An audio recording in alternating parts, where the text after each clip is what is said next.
Hi, Kate. Hi, Debbie. Welcome to episode 58 of the Midday Minute. Tampa Thank you. time. Tampa time. I like it.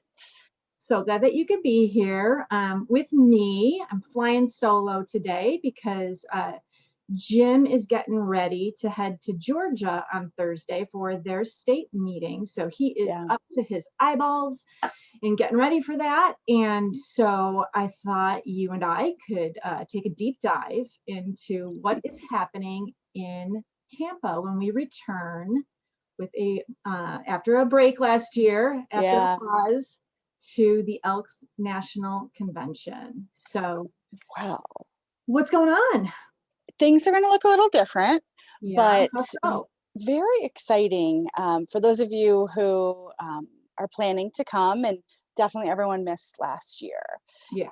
So this year, there are some plans in place to social distance, kind of loosen up the space that has been a little tight in the past at any convention. And one way they're doing that is to space out the chairs a little bit more. Mm-hmm. But to do that in the general sessions, they had to get rid of the exhibit hall. So Oh, it's just this year. It'll be back.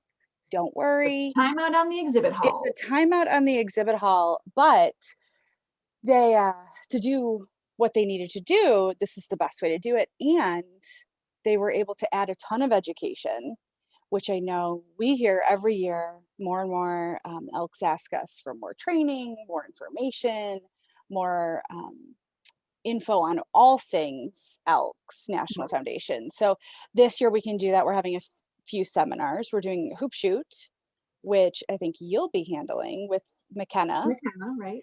and that's going to be gearing up to that 50th anniversary. And then also Jim will lead a session on your foundation, which is great. We're only a few years away from the 100th anniversary of the foundation. No, So that's 2028 is going to be off the charts in terms it of the is. celebration, huh? Put it on your calendar now. And then another seminar, we'll always have a seminar on grants and talking about those. So I'm really excited about that, but also we have a great opportunity this year. The Elks created an area called Elks Central, Mm-hmm. and it's on the second floor of the convention center. It's just us, and it's going to be a display of local support. They sell their Tampa pins, and that's where you get your real takeaways from the convention if you want any souvenirs to take home. Also information on Tampa. They can all those Florida Elks are ready to help talk about that and how to visit the local lodges, things like that. Mm-hmm. And then also we'll do an Elks HQ Q&A desk, and lots of different departments are taking advantage of this opportunity to meet one-on-one. Debbie and I will be in there together for a Yeah. while, and it's just a really good opportunity to take a look at the schedule. If you have one or two questions you want to meet in person, maybe come start a Fidelity Club gift, Yeah. that this is the way to do that. So we'll be located in Elk Central. And there'll also be two vendors with displays. So it's a bummer about the exhibit hall not being there this year, but it'll be back. And this year it's a really good opportunity to focus on a couple things, get some information, listen to some music, meet some elks, and take advantage of kind of a different schedule this year, I'd say.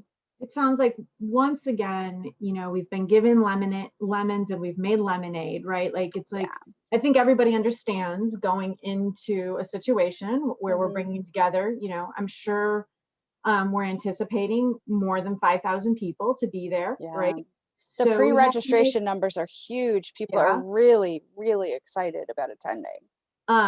Well, actually, I'd like to talk a little bit about that. So we all know that convention is running from July 4th through the 7th. Mm-hmm. You mentioned the seminars that we're going to be having on Monday the 5th and Tuesday the 6th. Yes. We'll also have a big presence, obviously, on stage at the opening ceremony. The foundation Yeah. and vets and drug awareness will be featured on that night, and then anything happening after that. I'm glad you asked. Now, I don't know if all of the middies know that your first and true love is fireworks. Yeah. So we're going to have an opening ceremony. It's on the 4th of July. There's going to be like, I'm always so excited for the show that gets put on. And celebrating Elks charities at work is kind of the de facto theme this year. Mhm. After that, the foundation is sponsoring a reception with the band, the Party Crashers. So if you cut a rug in St. Louis, it was the Mhm. same band. Great opportunity to just stay and be Elks all together. You got Yeah. all week to go to your hospitality room. Like, let's stay, have fun Right. at the reception. Plenty of Something space. Plenty of space, which is great. Something cool this year is our donors at a certain level and above will be featured on the wall behind the band in a Mhm. scrolling donor honor roll, which is, I Oh, love seeing nice. my name in lights. Doesn't everybody? That's Mhm. just something really neat. And then right after that, directly outside of the convention center is the Tampa fireworks for Independence Day.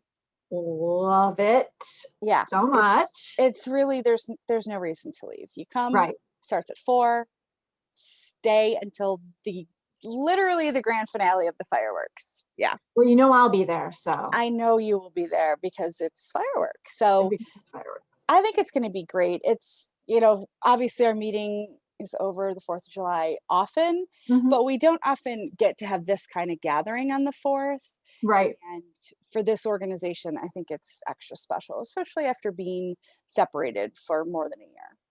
Great. Well, one of the other things that you had mentioned was pre-registration, right? And so Yeah.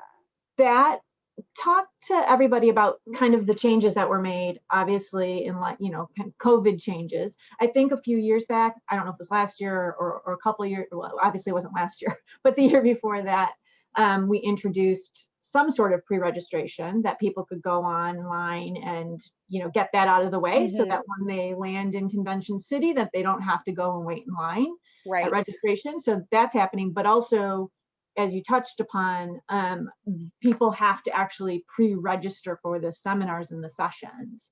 They And do. so talk a little bit about that. And then I Okay. want to ask you what needs to happen, say if that seminar workshop session is actually indicated as sold out. Like, what are you just out of luck or what happens? Sure. So you definitely have to pre-register. You can go there and you can wait in line and fill out the form, or you can just go online and handle it right now. Hmm. That's open through June 21st. Okay. And once you register, then you have the opportunity to get event reservations. Now, for capacity, for COVID, but also just moving forward, we've gotten feedback for years that people don't want to have to come early, save a seat, worry about not getting into seminars. This event reservation system takes care of that. So you go in, you pick what you want to do, you set your schedule, you know where you're going to be and see everything that you can go to, including opening ceremony, the general sessions. You do need to reserve those as well. Hmm. And then you get tickets printed out, or you can use your smartphone if you have one, show it to the door monitor, and then you're guaranteed a space in that seminar. So, got a call today. Somebody said, well, this isn't working for me because I want to come to the seminar and it's sold out. Hmm. That's true. There is a standby line on site. So we encourage people to certainly keep checking the web and the event reservation system, because those, anytime somebody cancels, that seat's going to open up. So that's great. But people are also definitely encouraged to just come wait in the standby line. There's a good opportunity that things will open up or someone won't show up. And so there is still a high possibility that you will get in to see those seminars that you want to see. But it's certainly easier if you're registered and get those event reservations. And that's just on elks.org It is and link elks.org. It's one of the convention. main stories right now. It's on the convention page, and the web department has been doing such a great job with that. Everything's posted. There's a lot of new stuff too. I mean, when we talk about convention, so much of it has just been working so well that there aren't a whole lot of changes. And this year, Mhm. the pre-registration has been beefed up, the event reservations. There's more info on the website than before, including a list of hospitality rooms and any um, conditions or why can't I think of the word? Or I don't want to say restrictions. That's why I can't think of the word, but Guidelines. right. But any restrictions, there are some states that only allow elks from their states, just for room. They don't have a ton of room, and or maybe they're doing special dinners, things like that. So you can go on the elks.org convention website and you can see a list of where the hospitality rooms are, when they're open, if there's any restrictions you do need to know about. So I think that's great. That's a great addition. And a couple things like that have been popping up, partially because so much is going online, especially with COVID. You can even use a QR code scanner and get the program and the daily newsletters, and then the programs that you get at opening ceremony and the memorial service. You can get digital versions of all of those too, which is super That's so cool. cool. I So for those know. for people who might not know what a QR scan is, right? This featuring your Midday Minute host went Featuring out some to many, stars. many people, many, many friends Yes. of the foundation, and it kind of just Hmm. captures what we're doing. But that there is a QR code, right? Just so everybody Yes. knows what it is, but they've come a long way since their early Yes. days. So now it's kind of like if you have a smartphone, like you said, it's pretty Hmm. easy to just put the Yes. camera over that and then it pops up. So that's Hmm. super cool. Yeah, I was at a baseball game this weekend. I went to see Jim O'Kelly's Chicago White Sox, and the the QR code was everywhere. And pull this up for a menu or to order or to know the schedule and what's going on. So I think people are getting more and more familiar with that, but there'll be people around to help you do that if you have questions, and there'll be print versions too, but it's kind of nice to not have to carry that stuff around. Absolutely, Yeah, absolutely. Um, so I see that you're sitting in your office, as am I. Kind of sad that we're not together. I know. We're just down the hall from one another. But you've got some pretty cool posters behind you. Yes, Look these are the those, two and original posters from when I started here. from Phoenix and Austin, right? Yes, So and the Fiesta was in Phoenix, and Night at the Museum was in Austin. was at the Austin, or the Texas State Museum, I think it was called, in Hmm. Austin. So donors at a certain level and above, that's actually the faith level, $1,000 and up, or our John Malley Society donors who leave a gift to us in their will in their estates, they are invited to the annual ENF donor event. And typically it's Saturday night. We have a lot of people who do say that's the highlight of their convention, which means so much to me. Someone, it's actually Susan Good from California, if she's watching, From she said that Fresno. from Fresno, she said, I look forward to this every year. This is like my thing. It's a great way to start the convention. It's casual, it's fun. Unfortunately, this year we can't do it. So we did a planning trip to Tampa. We're super excited that the convention's going to happen, but the planning environment for an event of this size in a city that was undergoing some changes about opening, not opening, we had to scrap it for this year.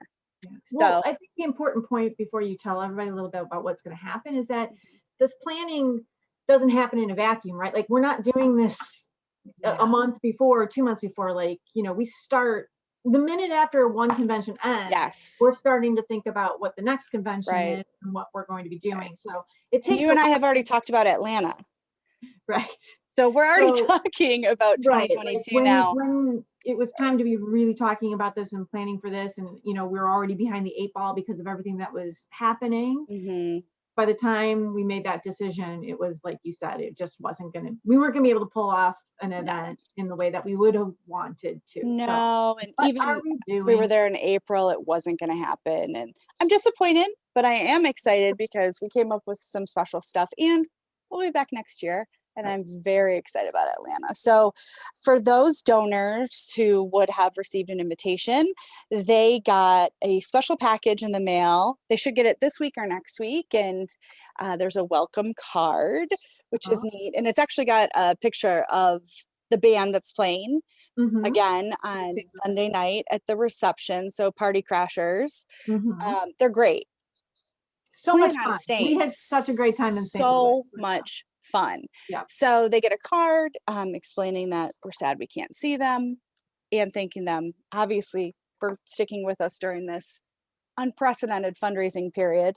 But then they get a couple cool things. We have our badge holders, and these are really popular at convention. People are always asking us about these. So we sent these to those donors, a luggage tag for their trip, which Love is a pretty good cool. luggage tag. Me I'm gonna have to come down and too. get one of those. Yes, I might have a few extra, and you can fly the ENF flag on your bags. We always have bags. And then finally, we are going to pick up a couple drinks at that opening ceremony and reception. And our donors can use these to buy a drink for themselves or maybe another person. And I think, it's the best we could do this year. And I'm really excited about it. I think it'll be great to see everyone and also to hopefully spend that reception together. Right. So that's a good example of making spiked lemonade. It's out of true. lemon. Also, If you for partake. alcoholic or non-alcoholic Yeah, beverage. exactly. Enjoy one on the foundation. So again, these packages are on their way, and because I just got my stuff. And I really hope that people take advantage of this, are excited about it, come to convention and represent the foundation with their badge and their luggage tag, and then we'll see you guys next year for Right. something big. Well, I know that you feel the same way as I do, and convention is really like a reunion for us. Mm-hmm, So for it's sure. one time of year where we get to see people from all over the country, people we talk to, all throughout the year. And I, for one, am very, very much looking forward to being in Tampa, even though it's kind of a little bit of a scaled back presence, but we're going to be there. We'll be Right. Q&As, having our sessions, all of that, dancing on the dance floor with the party crashers. Absolutely. So I'm really looking forward to it, and I appreciate you taking the time to tell us all about what the 411 is on the convention in Tampa. Great. Is there anything else you'd like to share? No, thanks for having me. I really hope that we see a lot of middies in Tampa. Always. Always. It's it's still going to be a great convention, and if the pre-registration numbers tell us anything and the phone calls that we're getting, people are really excited. So we all look forward to seeing you there. Excellent. Well, I'm looking forward to it, and it's going to be here before you know it. I mean, we're already sitting here, and Less than a month. less than a month, it'll be over. Right. So, Yeah. Less than a month, I'll have my feet up at my house on my couch. So right. So any questions, people can email ENF at sure. Any Elks. questions about ENF related convention presence, feel free to shoot us an email. And if you have other convention questions, we can always forward it, get you to the right person. But the convention department is fielding a lot of questions too about registration, and I just put one through this morning. So I think there's plenty of people here to help you guys get there, get registered, get event reservations, and get that front row seat for the fireworks after the opening ceremony and the reception. Great. Well, Kate, as always, thank you. You are one incredible events and fundraising manager. Thank you, Debbie. Looking forward to getting on site and seeing some people we haven't seen in a long time. For sure. But for those people who actually won't be able to join us for whatever reason, we'll post our session information. For sure. Follow online. Yeah, online. You can still enjoy the ENF convention from home. Exactly. All right. Well, what a great episode 58. We missed Jim, but I think we handled it. Go to see him in Tampa. He'll be there too. He'll be there too. All right. Well, until next time, thanks for watching. Bye. Bye.